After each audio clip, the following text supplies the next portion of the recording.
Bonsoir à toutes et à tous, bienvenue sur ma chaîne Jeune Moins Jeune. Donc aujourd'hui je vais parler du portrait à partir de mon concept idée découverte et des plagiats. Donc voilà, ça concerne tout le monde, hein. Alors je vais vous lire la définition du portrait. Donc voilà.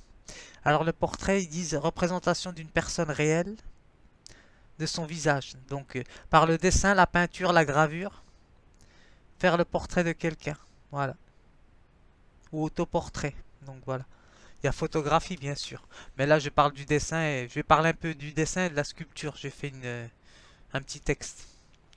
Réflexif, hein, bien sûr. Hein. J'ai pas fait un texte à partir de mes pensées. Alors, voilà, c'est tout. Alors, on appelle ça un portrait robot aussi. Ça, c'est un autre registre, ça. Hein. C'est autre chose. Ça ne nous concerne pas. En tout cas, pas moi. Donc, allez, je vais vous lire le texte et en même temps je vais essayer de terminer mes dessins là parce que j'ai, ça prend beaucoup de temps le dessin donc j'ai essayé de faire quelques portraits donc ça faisait un petit moment que j'en avais fait et là je vais terminer ceux que je n'ai pas fini parce que c'est des portraits on va dire que je repasse au stylo. J'ai fait au crayon de papier sans gommage bien sûr et, et que je repasse au stylo parce qu'on voit pas très bien avec le à l'encre quoi. On voit pas très bien avec la caméra. Enfin l'ordinateur. Donc ce que je voulais vous dire, c'est que je sais pas si on va bien le voir là. Je vais voir son. Alors ce que je vais vous dire, c'est que je vais vous lire le texte en même temps que je termine mon dessin, tout simplement. Alors je commence là. Oui. Alors on va dire l'avantage de la sculpture. Je vous ai parlé de ma sculpture hein, dans une de mes vidéos là il y a pas longtemps. Donc elle va avoir référence à la même. Je termine mon dessin en même temps. Elle va avoir affaire à ma réflexion, elle va avoir affaire avec la dernière vidéo que j'avais faite. C'est la suite, on va dire ça comme ça. C'est la suite logique de la vidéo sur la sculpture, sur l'artiste célèbre Rodin et Camille Claudel. Donc voilà, j'espère pour ceux qui n'ont pas encore vu la vidéo, bah, il faudrait qu'ils se branchent pour voir la vidéo pour qu'ils puissent comprendre un peu ce que je veux dire dans cette vidéo-ci là que je fais là maintenant. Donc alors, ce que je veux dire alors l'avantage de la sculpture, c'est que la personne privée de vision, par exemple de la vue, peut pratiquer cet art. Donc, ou le découvrir par le toucher. La personne qui est malvoyante ou qui est en situation de cécité. Donc, elle peut le découvrir par le toucher, donc la rugosité de la sculpture, par exemple, ou comment ils appellent ça, le- la surface lisse ou la surface arrondie, bombée. Donc voilà. La rotondité comme elle disait dans l'émission là que j'avais vu que j'ai mis là sur ma vidéo de Camille Claudel et sur le film avec Depardieu et Isabelle Adjani et donc de 1998 je crois il date, je l'avais vu il y a longtemps et donc ce que je veux dire c'est que la personne ayant un handicap c'est bien elle peut pratiquer cet art par exemple donc voilà parce que l'intelligence des mains produit on va dire une pensée donc voilà. Ce que je veux dire, c'est que je continue. Alors, elle peut pratiquer cet art, donc le découvrir, car la sculpture est un art visuel et tactile. Donc voilà. Donc, par contre, ouais, on va dire la sculpture incarne, c'est l'incarnation de l'âme dans la matière. Voilà, c'est ça que j'ai mis au niveau du concept platonicien, l'immortalité de l'âme. Donc voilà, c'est l'incarnation de la matière, oui, c'est ça. Donc, alors, de manière intensive et extensive, donc elle occupe l'espace, elle remplit l'espace, donc voilà, bien sûr, c'est normal. Donc on va dire qu'il y a une dimension euh, d'ancrage en la matière. Alors le dessin par contre, le dessin ou la peinture, c'est géométrique, hein, bien sûr, hein, ça tout le monde sait, je pense. Tout en faisant apparaître l'espace. Donc voilà, une dimension de l'espace et c'est fait de lignes, de courbes, de plis, je pense aussi. Donc c'est le concept d'éternité. Donc voilà, au niveau de la peinture et du dessin, du concept spinoziste. Donc, alors ce que je veux dire, le portrait en dessin ou en peinture, il y a une dimension d'éternité, comme ce que j'ai dit là, car le regard d'un être ne change pas. Donc voilà. Même si on peut avoir plusieurs, je sais pas combien d'expressions on peut avoir, mais ça c'est sûr que selon l'émotion qu'on a sur l'instant, on a plusieurs regards. Mais ce que je veux dire, c'est que quels que soient les âges, on ne change pas. Qu'on ait 5 ans, 10 ans, 20 ans, on a toujours le même regard, même quand on vieillit. Donc je pense que c'est ça que l'artiste veut essayer de capter dans ses peintures de portrait, parce que je parle que du portrait aujourd'hui. Donc voilà, je pense que c'est cette dimension-là qu'il essaye, on va dire, d'immortaliser et d'éterniser en même temps. Donc voilà, c'est pour ça que je pense hein, que toutes les personnes célèbres et tous on va dire les personnages mythiques et les personnages qui ont existé, ben, ont fait leur autoportrait par exemple. Donc voilà, on va dire c'est un hymne à à la postérité. Donc voilà, c'est ça les portraits. Je pense que c'est plus ça quoi. Donc l'artiste ne cherche pas à capter, on va dire, que ce soit un dessin en peinture, il ne cherche pas à capter la figure du dessin, par exemple, de faire un autoportrait complètement juste, quoi. C'est impossible. Parce que tout va dépendre de l'artiste. Parce que chaque artiste a son style. Donc, par exemple, si moi je dessine et une autre personne dessine, on n'aura pas on n'aura pas le même portrait, même si on fait le même dessin. Même si on fait on dessine la même personne. Donc voilà, on n'aura jamais euh, le même portrait. Donc voilà, tout dépend du style. Parce que tout dépend du point de vue. On va dire ça comme ça, oui c'est ça. Tout dépend du point de vue. Donc ce que je veux dire c'est que c'est ça ce que nous révèle l'être humain. Donc voilà, c'est qu'il est pas, il est insondable. Donc voilà, l'être humain. Encore l'art nous dévoile des choses. Donc voilà, l'être humain il est insondable. Donc on ne peut pas connaître l'être humain exactement. Hein. C'est quelque chose de insondable. Là, c'est Flaubert que je suis en train de repasser. Là. Je sais pas si vous allez le voir là, si vous le voyez bien. Gustave Flaubert. Donc, ce que je veux dire, c'est que je continue. Alors, ouais, ce que je dis, le regard d'un être humain ne change pas. Donc voilà. Bien qu'on ait plusieurs regards, hein, donc bien sûr. Hein. Dans le temps, donc c'est à la fois spinoziste, donc le portrait à la fois immortalité et éternité. Donc voilà. Car il est retranscrit dans la matière quand il devient mortalité, immortalité. Donc voilà. Alors ce que je veux dire, c'est que je vais lire la Rodin. Ce qui est intéressant dans Rodin, c'est que, enfin, ce qui est intéressant, on va dire Rodin a fait plusieurs portraits. Donc voilà, de Camille Claudel. Donc ils ont vécu une passion amoureuse entre eux. Donc voilà, c'était sa domestique au départ.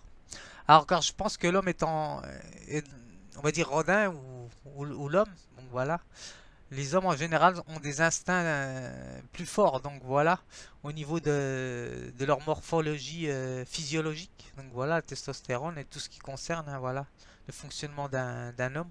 Alors, alors je parle de Rodin là, alors il est dans un désir instinctif, il recherche dans l'objet de son amour le plus de plaisir possible. Ce qui rend cohérent et logique sa possession et sa jalousie envers l'artiste Camille Claudel. Parce qu'il a fait plusieurs portraits de Camille Claudel. Donc voilà. Alors que elle est plutôt Camille Claudel, elle a fait qu'un portrait de Rodin. Et je pense que c'est dû aussi peut-être à la physiologie féminine. Sans faire de généralité, est-ce que ça ne veut pas dire qu'une femme, par exemple, serait peut-être moins dans la création, on va dire, elle crée moins, mais ça ne veut pas dire qu'elle crée aucun chef-d'œuvre. Donc voilà, parce que c'est un chef-d'œuvre qu'elle a fait de l'autoportrait de Rodin. Donc voilà. Ça ne veut rien dire, ça ne veut pas dire qu'on va faire plusieurs créations qu'elles vont être bien, quoi, qu'elles vont être réussies aussi, ça veut dire ça aussi. Parce que Rodin a fait plusieurs tentatives de portrait de Camille Claudel. Donc c'est ça que je voulais dire. Alors c'est intéressant parce que ce que je veux dire, c'est, j'ai noté là, est-ce que l'homme est plus à même de créer qu'une femme? Donc voilà, point d'interrogation.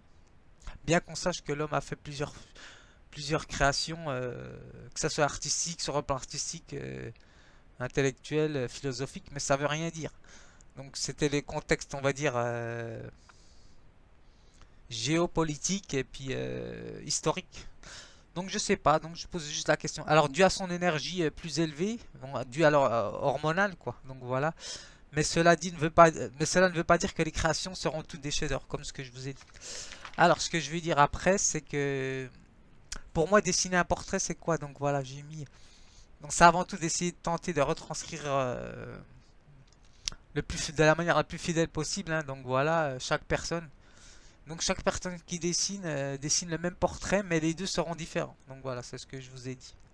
Car chacun a une vision de l'ensemble différente. D'où l'insondabilité. Je sais pas si ça dit, je pense que oui. Et l'être humain est insondable, donc ça veut dire ça en fait. Donc voilà. Le fait d'avoir plusieurs points de vue, on appelle ça des monades chez Leibniz. Mais bon, ça c'est. Je vais pas mettre de concept monadologique, ça. Je laisse ça de côté. Alors ce que je veux dire, c'est que l'être humain est une énigme. Donc voilà. D'ailleurs, nous recherchons continuellement nous-mêmes à travers le regard de l'autre. Donc voilà. D'où la toile internet par exemple. Alors l'artiste qui peint, il ne peint ou dessine, il ne peint pas ou dessine pas un portrait, mais il essaie de peindre ce qu'il y a de plus intime chez la personne, l'âme. Donc voilà. Ce n'est pas du plagiat. Donc voilà. C'est une idée découverte de l'artiste. Tout simplement, ça veut dire ça. Le vrai artiste, hein, je parle, hein, il ne cherche pas à faire une copie, quoi, de la personne qu'il voit. Ils essaient de capter l'insondable. Donc voilà, ça fait partie des découvertes. Donc voilà, ils sont pas là pour faire du copiage, du copier-coller. Donc voilà, ou du calcage, quoi, comme ils disent ça. Décalquer. Alors, on peut dire que Spinoza a raison, le fait d'avoir le même regard, nous sommes éternels et nous devenons immortels lorsque nous faisons notre portrait par exemple. Alors, par un artiste. Donc, voilà. Spinoza a raison, donc, et Platon aussi. Ah, un portrait c'est un souvenir par exemple, ce qui n'est plus la même... ce qui n'est plus là, je sais pas ce que j'ai écrit, ce qui n'est plus là, ce qui n'est plus là mais s'immortalise, voilà, voilà, dans la matière. Et se marie avec l'éternité. Donc voilà, c'est ça un peu le dessin pour moi, hein. Donc voilà, je ne dessine pas que pour m'amuser. Donc voilà, c'est toujours, il y a toujours de toute façon une question de réflexion derrière. Donc voilà, la recherche de la connaissance. Donc voilà. Donc là j'ai fait Flaubert. Je vais essayer de vous montrer un peu les dessins que j'ai fait. Pour ceux qui sont intéressés pour des portraits, moi je peux leur faire leur autoportrait. Donc voilà. On sait jamais si un jour je rencontre des personnes qui sont sur Paris, hein, déjà, ou ceux qui peuvent venir sur Paris. Donc voilà. Après, je sais pas si les gens vont continuellement rester sur du virtuel, quoi, parce que c'est pas intéressant sinon. Enfin, pour moi, hein, donc voilà. Alors, je vais vous montrer les portraits, je vais vous mettre un peu de musique, comme la dernière fois avec la sculpture.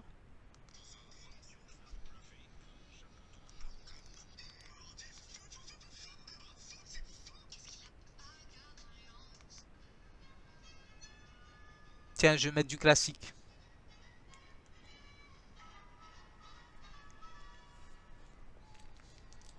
Je vais me rapprocher un petit peu.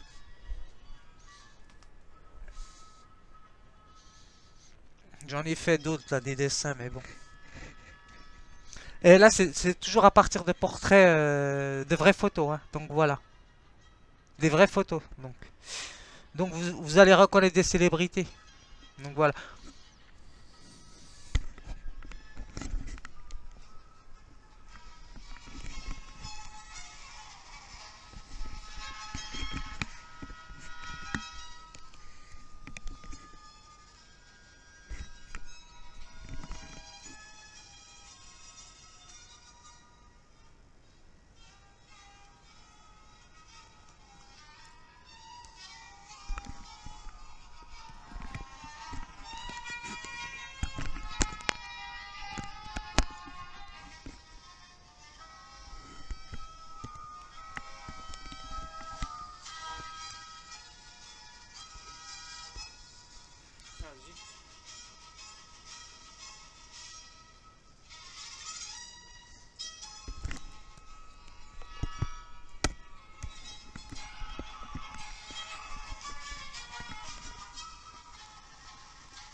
C'est parti.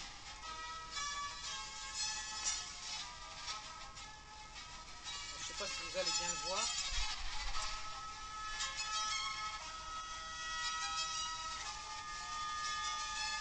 Ça, c'est un portrait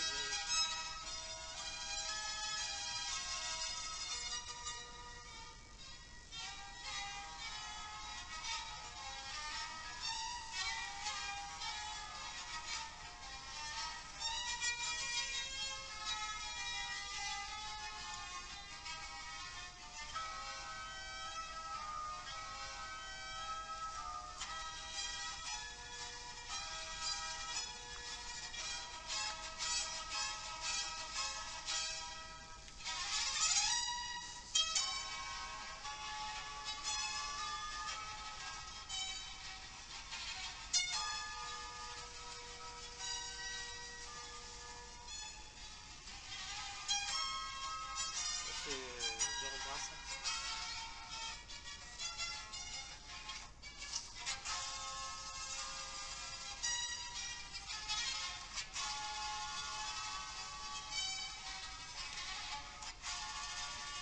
Ça, c'est Jacques Brel.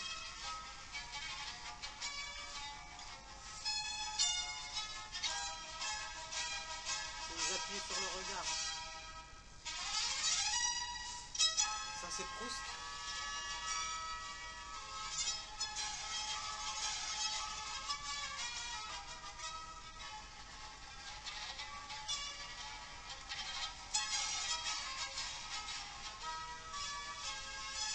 Ça, c'est Nietzsche.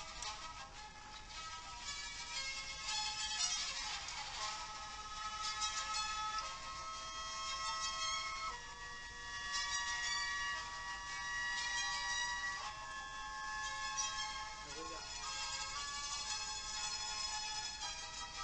Ça, c'est Deleuze.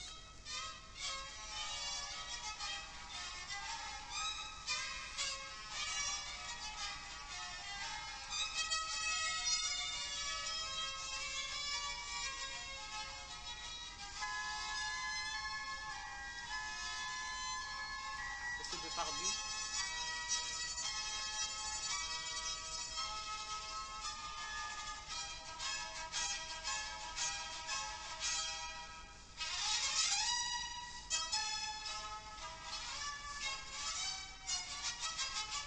Ça, c'est Renaud.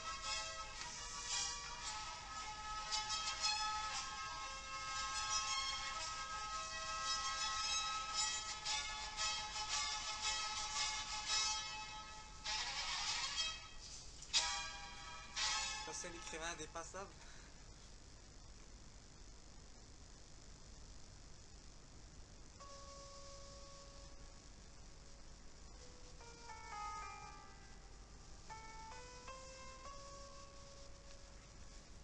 c'est Zola. Limite Zola.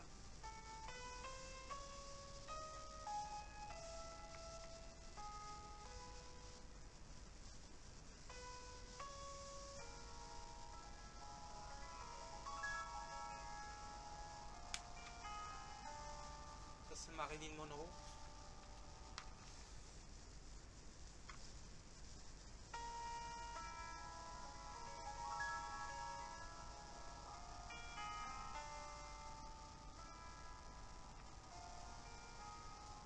Ça c'est, bah vous le reconnaîtrez ça. C'est facile à reconnaître, c'est Jackson.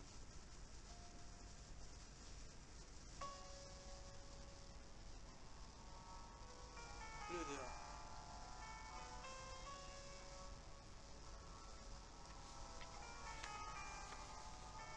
Ça c'est bah, Flaubert. Gustave Flaubert.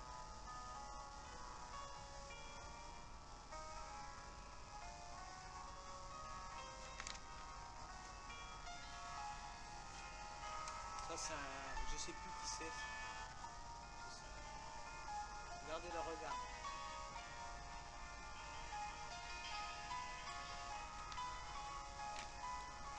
Et ça c'est Clark Cable.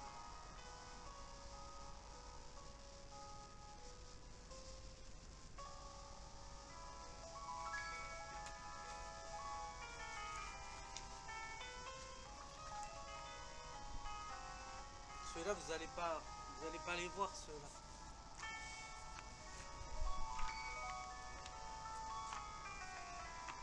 Ça c'est, je crois que c'est comment ça s'appelle, de la croix, je sais plus. Vous n'allez pas le voir.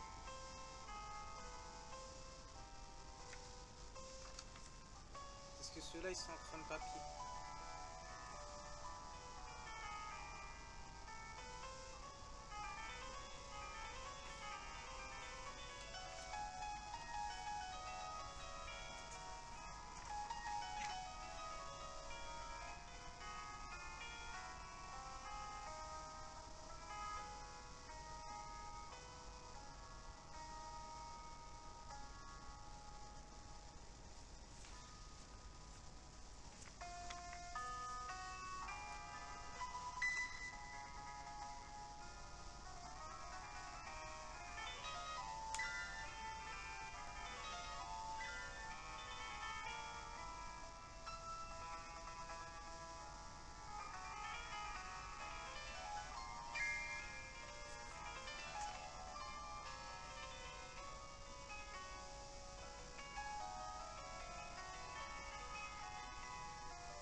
Allez, je vous en montre un dernier.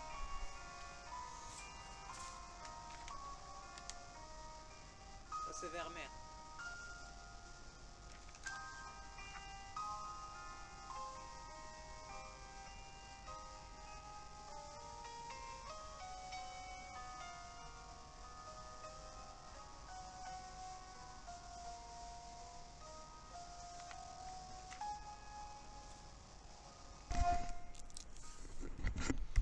Donc voilà, j'espère que ça vous aura plu. Alors j'espère que vous avez bien regardé, il faut bien regarder les regards. Alors les artistes, je pense que c'est ça qu'ils recherchent. À capter, c'est l'âme quoi, donc on va dire ça comme ça. C'est le regard, donc ce qu'il y a de plus intérieur chez la personne. Enfin moi c'est ce qui m'intéresse, donc voilà. Parce que la beauté elle fane, donc voilà. Même si on met de l'eau. Donc j'espère que ça vous aura plu et puis à peut-être bientôt.